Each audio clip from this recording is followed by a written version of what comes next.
After signing the Declaration of Independence in 1776, the 13 former American colonies had an identity crisis.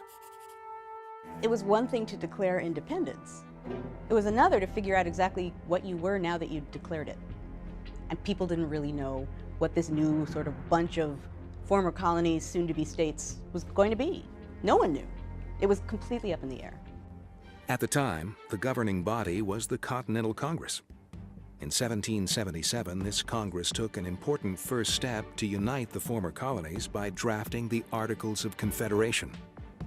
They decided there needed to be some kind of organized something at the center of all the colonies, but it couldn't be too strong because they were breaking away from a government that felt too strong. So they created a confederation of states in which individuals from the different states would be kind of like diplomats, all together in one body, and they could deal with things like foreign affairs and things that involved all of the states together.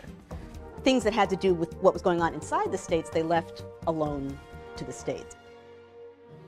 In just a few years, it's clear that the Articles of Confederation don't provide enough power to a centralized government. In fact, the Confederation Congress had so little centralized power, the state delegates often didn't bother to show up to vote. Things came to a head in 1786 with a rebellion of farmers in Massachusetts who didn't want to pay their debts. It was called Shays' Rebellion. It ended up being almost impossible to put down. The Confederation Congress really ended up being unable to do anything, and it led a lot of people to think, maybe we better do something to strengthen the government or everything is going to fall to pieces. So in 1787, the Constitutional Convention convened to strengthen the central government. After much wrangling, the Constitution was written in an attempt to create a more perfect union between the states.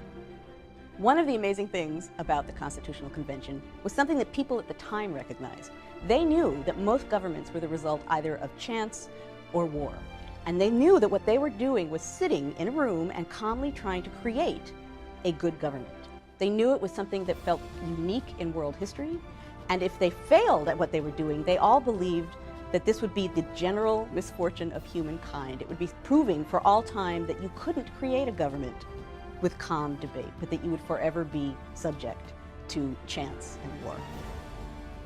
To protect against giving the central government too much power, the delegates writing the Constitution added something groundbreaking, a Bill of Rights that limits the power of federal government in the U.S. and protects the rights of all citizens. On September 17, 1787, the final form of the Constitution was approved at the Constitutional Convention, then ratified the following June. 200 years later, that Constitution still governs the United States.